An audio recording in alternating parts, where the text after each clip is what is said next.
Week 1 of the 2022 NFL season is officially over. We've seen a lot of weird things happen this week. I want to talk about a few of them in my first recap sort of thing of the season. I'm going to start with my game of the week, Washington and Jacksonville, because it's one of the games that I fully watched in the condensed form, because I was really interested to see how this game would play out. One, it's the very first game that Washington is officially the Commanders, and also because Jacksonville, they don't have to deal with Urban Meyer anymore. I was interested to see how that would play out, if, Trevor Lawrence would look better, how the team would just function overall with a competent coach. And Washington got lucky this game, because if they were playing anybody else other than Jacksonville, they probably would have lost. Now, yes, Washington did have a pretty commanding lead at one point in this game, get it, Commanders, but it wasn't a full command of the game, and especially in the second half, their offense completely shut down. They didn't do anything the entire third quarter and most of the fourth, because they just couldn't get anything going, and that happens a lot with Carson Wentz-led teams. They just kind of shut down, and they're not able to get any kind of momentum going. I will say that Trevor Lawrence still doesn't super impress me for somebody who is supposed to be like the number one talent of, like the best quarterback prospect since Andrew Luck. To be honest, he sort of kind of just looks like Mike Glennon to me, but like slightly better. Like he has the same height, his pocket movement is really bad. He doesn't have the pocket presence of an NFL quarterback. He kind of just like, see, look at him. I don't know. It doesn't look... He doesn't step up in the pocket right. He doesn't, evade pressure in, a correct way. He just looks kind of lost out there in terms of mechanics of the game. And I think that'll come back to bite him later on. Carson Wentz tried to play hero ball when the team wasn't, playing really well in the second half, and he tried to do too much. Threw a couple of bad picks. Threw 2 picks on this game. Should have been 3. One of them was dropped. Overall, I think Jacksonville isn't that far off from winning this game, and I think they're going to be good for probably 3-4 wins on the year, but their offense has to play better than they did. As for Washington, I think, I don't know what to think of them as of yet. I don't think they're a great team. I don't think they're horrible. I was impressed with Curtis Samuel. If he can stay healthy, I'm sure he'll be a big part of the offense. Scary Terry didn't do a whole lot. He only just had 1 deep catch and then a couple of smaller ones. And if they're playing anyone else on the final drive here where they went down, they had 2 big plays, one to the tight end, Logan Thomas, I believe, and then one to Scary Terry down the field. If they don't have those 2 passes, one of which was almost picked off, if it would have been slightly thrown later than it would have been. Jacksonville wins this game, and I think it was very close, and I'm excited to see if Jacksonville can overcome that hurdle and kind of, get just slightly better. Going back to the game on Thursday night, the opener of the season, the Rams played very bad. I'm hoping, as a Rams fan, as a Matthew Stafford fan, that they can entirely fix whatever happened here, because it was a blowout. Talking offensive line, 7 sacks on Matthew Stafford, that can't happen. It was insane. Almost every time he went back to pass, he didn't have enough time because he was getting pressured. Not a good performance by the offensive line. I don't know if it was because of the retirement of the left tackle or what. Maybe it's the fact that none of them played in the preseason, so they didn't have any warm-up. The Bills played a little bit in the preseason, so I'm not exactly sure, but there's a lot of thoughts I have on this game. As a Matthew Stafford fan, obviously. I don't think Stafford played fantastically. I think he was a little bit rusty. Could have been the elbow, could have been whatever. I don't know. He threw high a couple times, got picked off. Ended up being 3 picks. Probably just should have been 2. I mean, one of them was just a good defensive play, but whatever. In terms of defense, Jalen Ramsey got absolutely torched throughout the entire game, just like he did in the Super Bowl. He keeps falling down. I don't know. I think the whole Rams need, suction cupped feet because they keep falling over, especially on defense. They couldn't tackle really anybody, not super effectively. They had no running game whatsoever. Darrell Henderson barely got anything going. They didn't use Cam Akers at all, so who knows what he's going to be like this year. As for the Bills, I think Josh Allen played fairly decently. I think that he was playing a little bit hero ball, kind of like he did in the regular season last year. In the playoffs, he was great, but in the regular season, I think he was a little bit overrated, to be honest. He threw a couple of pretty bad picks and did so in this game, too. Although one of them was just a good defensive play by the linebacker. But I think that, the Rams have to find another receiver whether it's bring back OBJ when he's eventually healthy, or, maybe the rookie that they didn't play in this game, McCutcheon, I believe his name is, because, you got Cooper Kupp, yes, but Tyler Higbee can only catch the ball half the time whenever he feels like it, and that's the pick I'm talking about. And, they got Ben Skoranek, who is horrible. Just look at him in the Super Bowl to see how bad he was. Van Jefferson was hurt, so he didn't play in this game. Allen Robinson was super disappointing. He didn't really do anything. I think he only had 2 catches the whole game, so...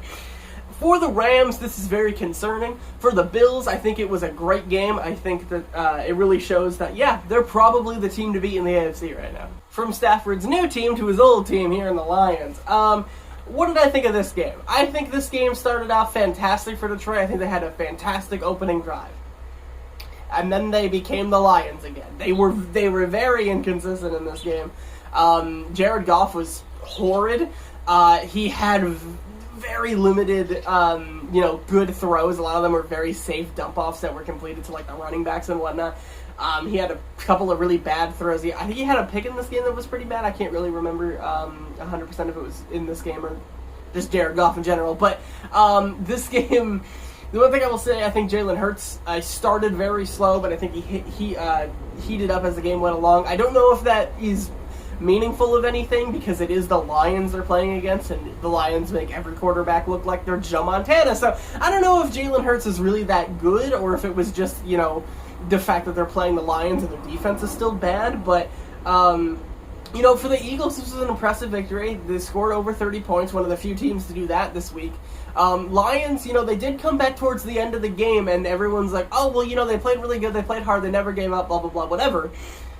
But it doesn't matter. That's the same thing they said last year. They're like, oh, well, it's the best season the Lions have had in forever because they didn't give up. And while that's true, because under Matt Patricia they often did, every other time in Lions history, that's kind of their thing. That's kind of their shtick. They fall behind in games a lot and then have to climb their way back in. And the final score of this game ended up being just a field goal away from the game being tied and going into overtime. But that doesn't mean that the Lions played well. That doesn't mean that they should get off scot-free for this performance, especially on the defense, and mostly on offense. Swift was good, but that's about it. Because it doesn't matter how close you lose your games. You could be, 1, 2, 3 points away from losing all the time, but still lose every game in the season. And guess what? It's still not a good season. It doesn't matter if you get blown out or lost if you do that all the time, because either way, it's still a loss. As for the Eagles, A.J. Brown looked really good. It's kind of hard to judge the Eagles off this week because, again, it's the Lions' defense. But if they can do what they did this game, A.J. Brown was great. Jalen Hurts was pretty good. Miles Sanders was good, even though a lot of people said to sit him in fantasy. That was a stupid decision if you did that, because if you have anybody playing the Lions, you play them in fantasy. It's a good win for Philadelphia. I think, be excited to see what they do for the rest of the year. As for the Lions, it's the same old Lions team that we've had for forever. They won't change, especially with Jared Goff at quarterback. Quick little aside. This is very funny. This is only 8:39, the highlight reel of this. Every other game has been over 10 minutes long. This one is 8. Should tell you something about this game. This game was really funny to watch. Neither of these teams played super fantastically on offense, or really on defense. It was just a very sloppy game. It was a very wet game. Week 1, to have a game like this, weird weather, it's really fun to see, actually. I love weird weather games in the NFL, so I was excited to see this. But the players weren't too happy with it, but, I'm okay with it. It was fun to watch. For Chicago, their offense was completely anemic the entire first half. They barely did anything. It looked like Matt Nagy was still there. But the second half, they found a little bit of rhythm.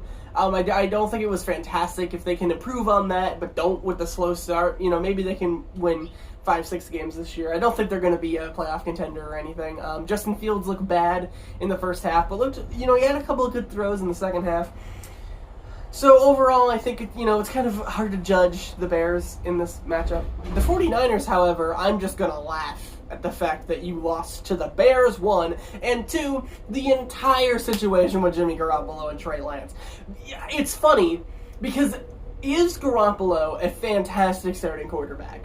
No. He will miss passes. He doesn't have the strongest arm. He's not the most reliable in terms of being on the field because he gets hurt all the time.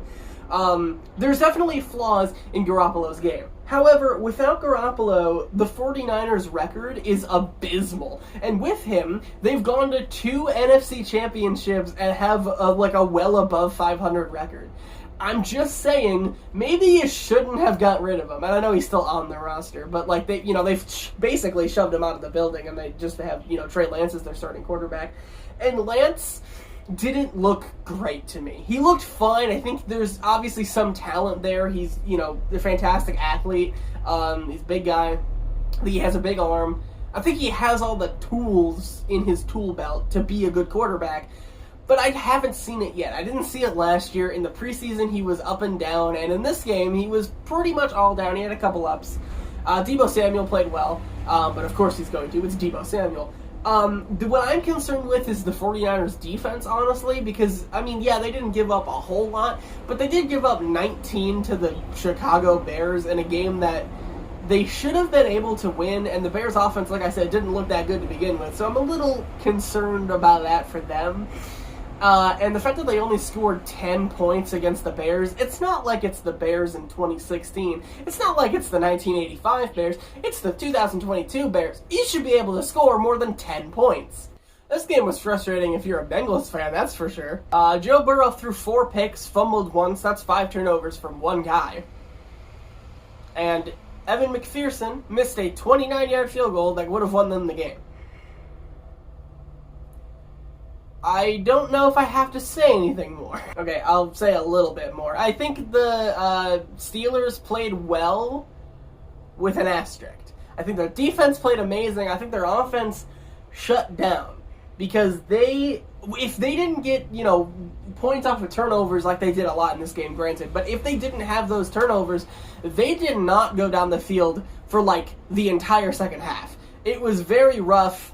Joe Burrow had a rough first half, granted, but without that rough start, the Steelers on offense looked pretty anemic, which I didn't really expect anything more with Mitch Trubisky at quarterback. But I don't think Trubisky played horrible, but he certainly didn't, wow me with anything that he did. Burrow had a better second half, but it was a rough day for the Bengals. I don't know if they were overconfident. I don't know if it was just a lack of preseason play, but 4 turnovers, just picks off, interceptions, can't happen. And they weren't even, really tipped picks or, ones that were, you can almost blame the receiver or whatever. Now, most of them, I think all of them, maybe 3 of them at the very least, were they were bad throws. One of them, TJ Watt, that one that he just went up and grabbed it, that was a great play. But the 3 other ones, really no excuse for that Minkah Fitzpatrick pick 6, if we're being honest with ourselves. And then obviously Evan McPherson, he missed that 29-yarder. I give him a little bit of an excuse because their long snapper was out, and that snap on that play was not a good snap. It was a high snap that the holder had to, bring down, and he didn't get the laces out. If you looked at the play, the laces were facing the kicker as he went to kick it. That's never good. And he pulled it to the left. Chris Boswell missed their field goal in overtime, and for a long time I thought this game was going to tie at 2020, which is funny because of the game that we'll talk about later on. We could have had 2 ties week 1. Fortunately, Chris Boswell hit a last-second field goal in this game's overtime to actually win. Rough week for NFL kickers in the clutch, I'll tell you that for sure. But overall, Bengals need to clean up their act just like the Rams. This is the first time since 1999 that both of the teams that appeared in the Super Bowl did not win opening weekend in the previous season. The last time to do that was actually the Falcons and the Broncos. It was the year after John Elway retired, and I don't know what happened with Atlanta that year, but yeah. Super Bowl hangover, definitely a real thing for these 2 teams. This game was fun if you're a Dolphins fan. There was a lot of hype going into the year about the Dolphins, specifically about Tua and about Tyreek Hill and about all the weapons they have on offense now. Very speedy team, which I don't know if works with... the real question about the Dolphins this year is Tua's arm going to be strong enough and going to be consistent enough to get the ball to all their weapons, to all their speed, especially down the field, which this team really should be the best in the league at. And in this game, Tua had a couple of throws that were bailed out by Tyreek Hill and by his receivers and by the weapons on the team. However, he did play pretty good. He played Garoppolo-esque in terms of just getting the ball to his playmakers and letting them have all the fun. That one was cool. Mac Jones played inconsistently. I think the Patriots offense looked similar to the Bears in terms of they didn't really do anything a whole lot in the game. They had a couple of points, but I wasn't impressed by anything they did, really. I was impressed with Jalen Waddle, that one touchdown on 4th and 7. That was impressive. In terms of anything else for the Dolphins, I think their defense played really well, only allowing the Patriots, I believe, 14 points. But I don't know if 20 is going to be enough to win consistently in this league, especially in the AFC, where you have a lot of competition, even in your own division, with both the Patriots and the Bills. So I'm not going to be entirely sold on the Dolphins just yet. I think they have a lot of potential. The grudge match didn't go exactly the way that Baker Mayfield wanted, I'm sure. He did lead the team down for a late field goal that he was all smiling and all happy and giddy on the sideline because he was going to beat his former team. And then he forgot Carolina doesn't have a defense either, and Jacoby Brissett got them in very long field goal range, and the rookie kicker made it. And that was the end of the game. They lost 26-24, I believe was the final. I should have taken notes on the scores. but I think this game really shows a lot of Baker's problems, because I think he holds onto the ball a little bit too long. I think he overthrows a lot of his players, and he doesn't have really control over his passes. Like, yeah, he has an arm, he whips it in there, but he whips it in there in some situations where you'd rather have like a touch pass, and he's just not able to really control his arm very well. I think Jacoby Brissett, this game was honestly kind of boring in terms of just like the play on the field. The final score wasn't too bad, but Jacoby Brissett, his play is always kind of boring. But I mean, if it's successful and it wins, it doesn't really matter. That's what Tom Brady in New England, half of their offenses were boring. Doesn't matter. They were one of the most successful teams in NFL history. So Carolina's defense is a little bit concerning to me, but I'm not surprised by that. As a Nick Chubb fantasy owner, kind of sucked that they gave all the goal line carries to Kareem Hunt, but both of their backs played pretty well. And for the Browns, that's a good start to the season.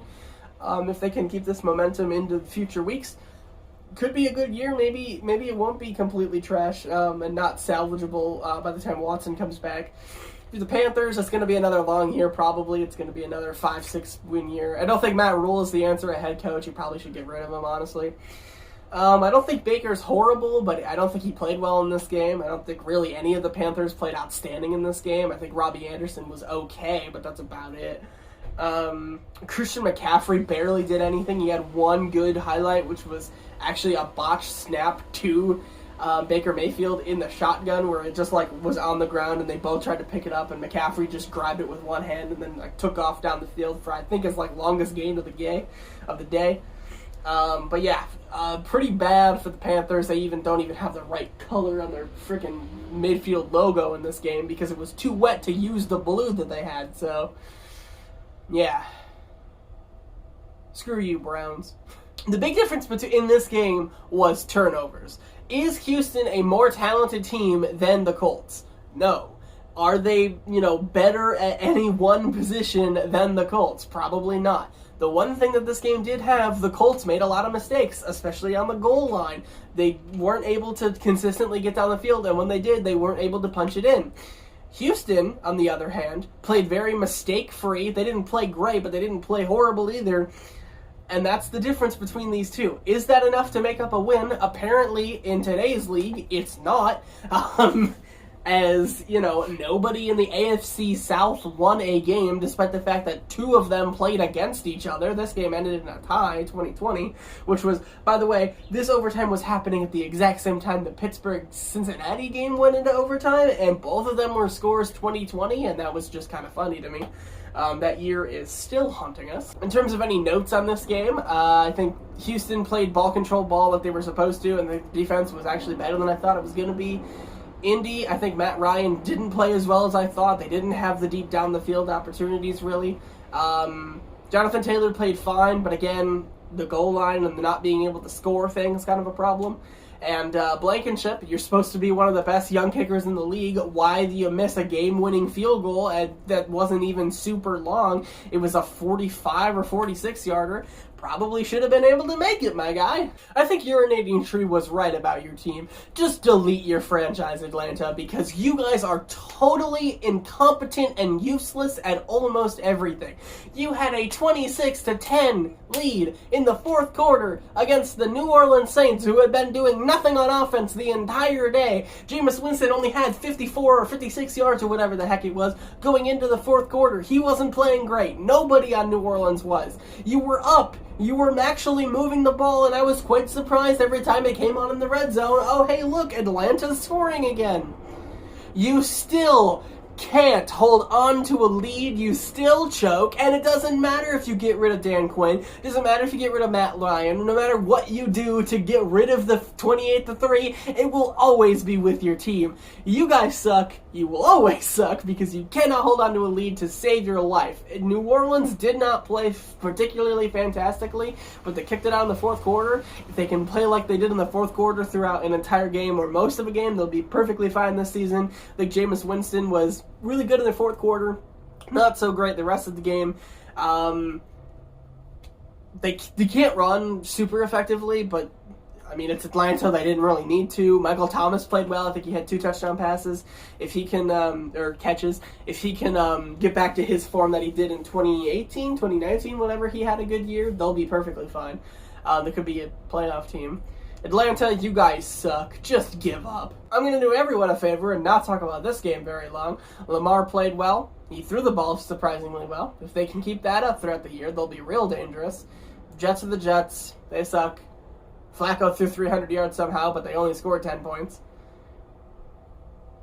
That's about it. That's all I have. Jets bad. Ravens good. Mismatch.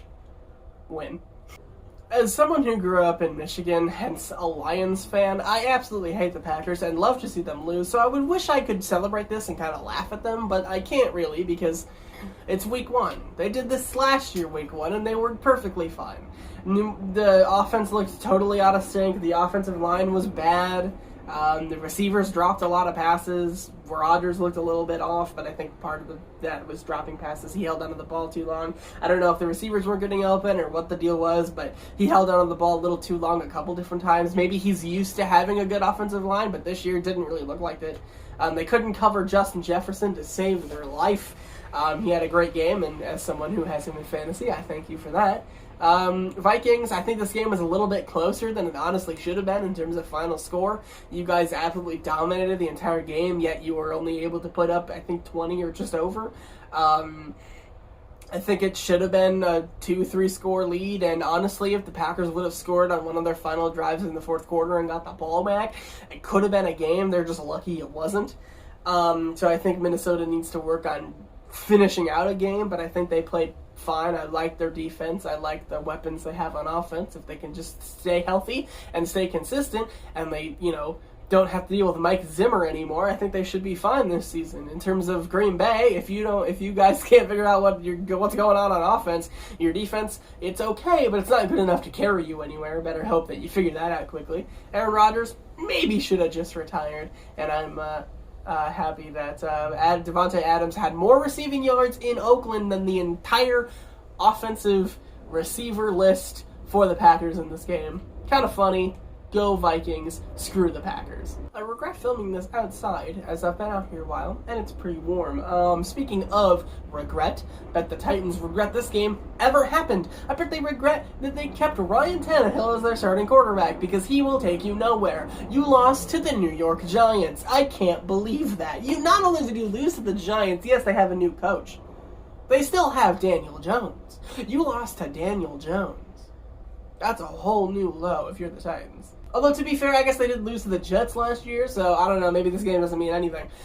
Derrick Henry didn't look particularly amazing. I think his final stat line is okay, but it's not Derrick Henry-esque. It's just a running back who got a lot of carries who ended up with, I think, 80-some yards, so not horrible game necessarily, but the Titans, you had the lead for a lot of the game and you ended up losing it towards the end. At the very end, as a matter of fact. It was a gutsy decision to go for 2 at the end instead of just kicking the extra point to play for overtime, and luckily it worked out for them. Saquon looked really good, which that's got to be exciting if you're a Giants fan or just a Saquon fan in general. I'm excited for him, and I don't even like the Giants particularly that much, but I'm excited to see Saquon because I think he's a special athlete. I'm a little bit concerned for the Titans if Derrick Henry can't turn it back on to what he was. There's a chance that his run was over last year as soon as he got hurt, because especially those big backs who take a lot of hits like that, they don't last a lot, in terms of their dominant streak in the NFL. The Derrick Henry we knew might be gone. This might be all they have. And if they don't have Henry, they don't have any receivers. They don't... Are you going to lean on Robert Woods and the rookie?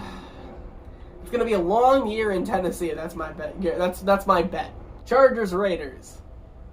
Derek Carr forced the ball to Davante Adams a little bit too much. Now, I'm not saying you don't throw to him. You throw to him. That's why you brought him in.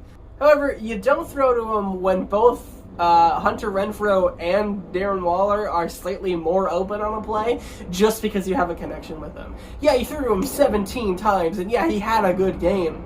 But you don't need to do that all the time, especially if you're going to just lose at the end anyway.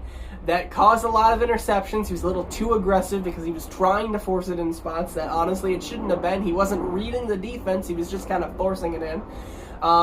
As for the Chargers, they still can't finish out a game to save their life. This game should not have been even close to what it was in terms of the final score. They had a chance on that last drive to march down the field. Derek Carr's 2 fumbles on back-to-back plays kind of shut that one down. But if their defense can hang on a little bit this season, then I think a couple of those close losses last year will turn into close wins like this one. But their offense has to be able to close out a game. You have to be able to take the ball with 4 minutes left, go down and at least get an insurance field goal or touchdown or something.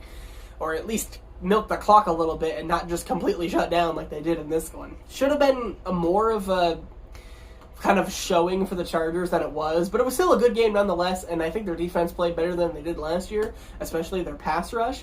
So I'm excited to see what they do. Davante Adams looked good. The Raiders, I think, not a horrible game from them, but Derek Carr needs to get back in the rhythm of the game and not just forcing it to his friends, because that's what ultimately ended up them losing this game.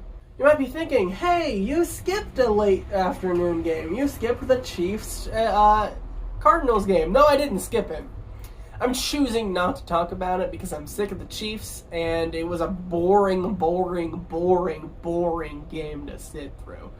Unless you're a Chiefs fan, in which case, I'd enjoy your next 5 Super Bowls. Anyway, on to this one, which, to be fair, was also boring, but the America's team didn't win, so I'm fine with it. I wish they would stop scheduling the Cowboys in primetime spots. I know they got a lot of ratings. They got over 25 million viewers. I get why they do it.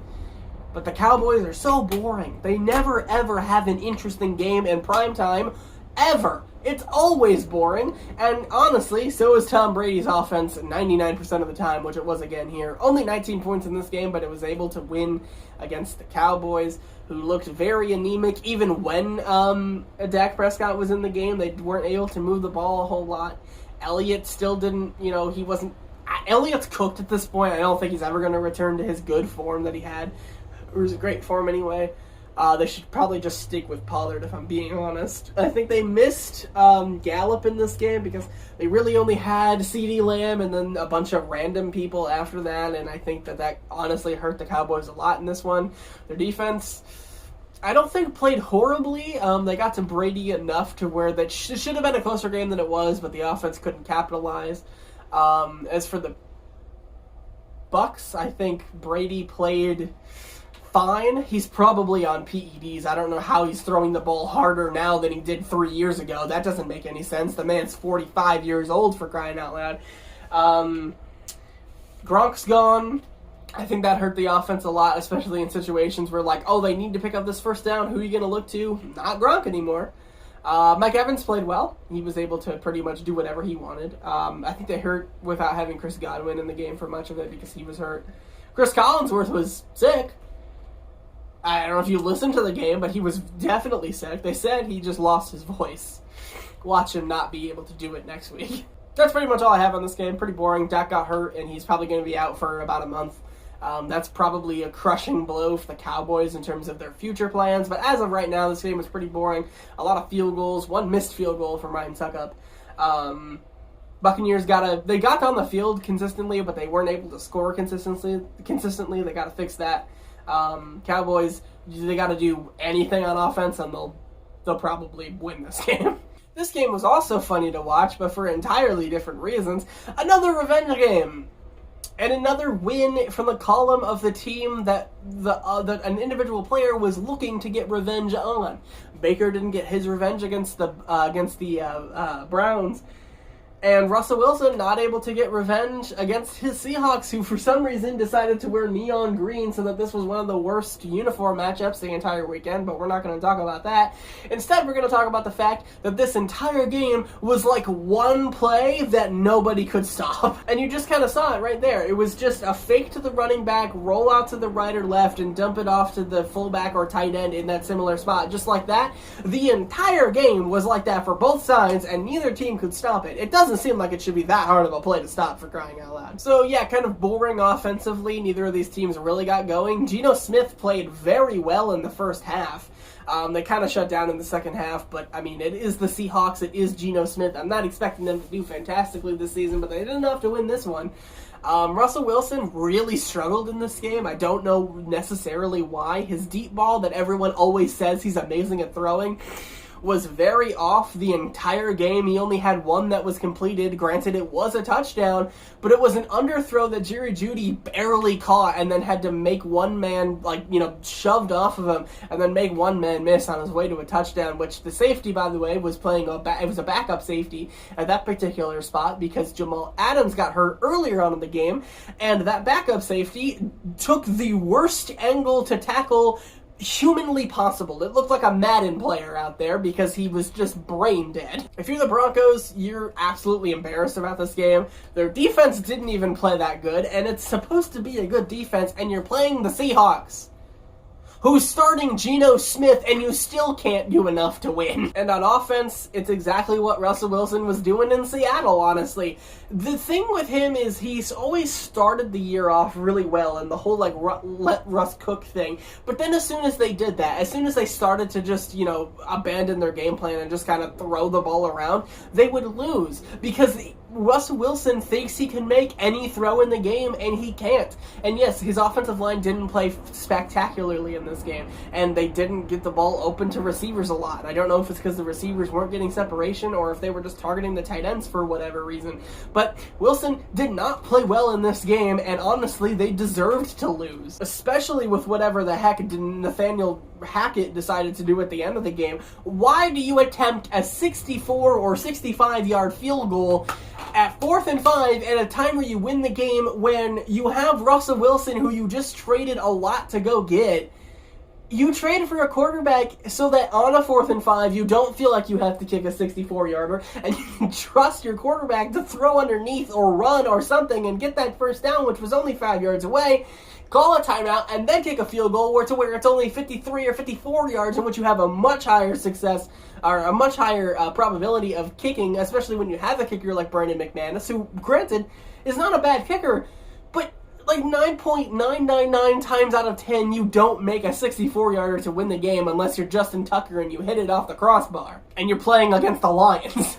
Absolutely horrible coaching at the end of this game. Nathaniel Hackett should be absolutely embarrassed and needs to do better in situational if they have any chance of doing anything. That was the people I was talking about, by the way. And in terms of any other things, like I said, Broncos deserve to lose. Good job by Seattle. And yeah, go Hawks, I guess. And that's going to do it for me in week 1. Hope you guys enjoyed this little recap. I'll be back for week 2. And let me know what you guys thought about the games in the comments down below. What was your favorite? What was your least favorite? Who do you think won MVP of the week? And who do you think deserved the GOAT? Not in a good way. Leave that all in the comment section down below. Leave a like on this video. And I'll see you all for week 2. Goodbye.